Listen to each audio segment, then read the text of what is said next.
समुद्र का विस्तार से वर्णन। उग्र शिवाजी कहते हैं, तपोधन। तदनंतर जब रात बीती, प्रातः काल हुआ और भगवान सूर्य का उदय हो गया।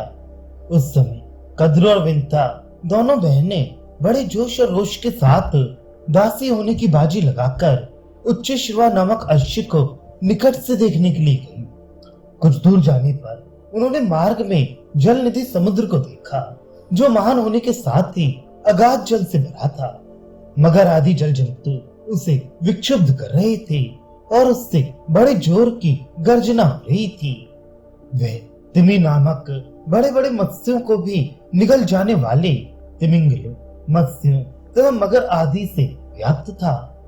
नाना प्रकार की आकृति वाले सहस्त्रों जल जंतु उसमें भरे हुए थे। विकट आकार वाले दूसरे दूसरे घोर डरावने जलचरों तथा उग्र जल जंतुओं के कारण वह महासागर सदा सबके लिए दुर्दृश्य बना हुआ था। उसके भीतर बहुत से कछुए और गिरह निवास करती थी।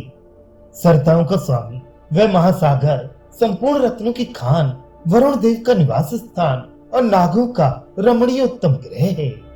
पाताल की अग्नि बड़वानल का निवास भी उसी में है। असुरों को तो वह जल निधि समुद्र भाई बंधु की भांति शरण देने वाला है तथा दूसरे थलचर जीवों के लिए अत्यंत भयदायक है। अमरों के अमृत की खान होने से वह अत्यंत शुभ एवं दिव्य माना जाता है। उसका कोई माप नहीं है। वह अचिंत्य पवित्र जल से परिपूर्ण तथा अद्भुत है। वह घोर समुद्र जल जंतुओं की शब्दों से और भी भयंकर प्रतीत होता था।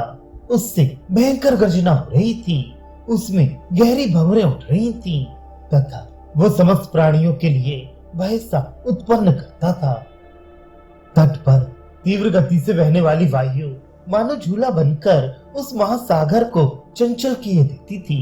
वह क्षोभ और उद्वेग से बहुत ऊंचे तक लहरें उठाता था और सब ओर चंचल तरंग रूपी हाथों को हिला हिलाकर नृत्य सा कर रहा था। चंद्रमा की वृद्धि और क्षय के कारण उसकी लहरें बहुत ऊंचे उठती और उतरती थी। उसमें ज्वार भाटे आया करते थे, अतः वह उत्ताल तरंगों से व्याप्त सा जान पड़ता था। उसी ने पांचजन्य शंख को जन्म दिया था। वह रत्नों का आकर और परम उत्तम था। अमित तेजस्वी भगवान गोविंद ने वाराह रूप से पृथ्वी को उपलब्ध करते समय उस समुद्र को भीतर से मथ डाला था और उस मथित जल से वह समस्त महासागर मलिन सा जान पड़ता था। वृद्धधारी ब्रह्म ऋषि अत्रि ने समुद्र के भीतरी तल का अन्वेषण करते हुए 100 वर्ष तक चेष्टा करके भी उसका पता नहीं पाया। वे पाताल के नीचे तक व्याप्त है और पाताल के नष्ट होने पर भी बना रहता है, इसलिए अविनाशी है। आध्यात्मिक योग निद्रा का सेवन करने वाले अमित तेजस्वी कमल नाग भगवान विष्णु के लिए वह युगांत काल से लेकर युगादि काल तक शयनागार बना रहता है।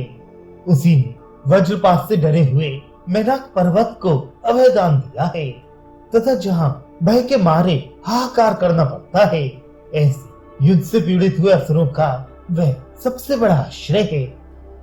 बड़वानल के प्रज्वलित मुख में वह सदा अपने जल रूपी हविष्य की आहुति देता रहता है और जगत के लिए कल्याणकारी है। इस प्रकार वह सरताओं का स्वामी समुद्र अगाध, अपार, विस्तृत और अप्रमेय है। सहस्त्रों बड़ी बड़ी नदियां आपस में होड़ से लगाकर उस विस्तृत महासागर में निरंतर मिलती रहती हैं और अपने जल से उससे सदा परिपूर्ण किया करती हैं। वे ऊंची ऊंची लहरों की भुजाएं ऊपर उठाए निरंतर नृत्य करता सा जान पड़ता है।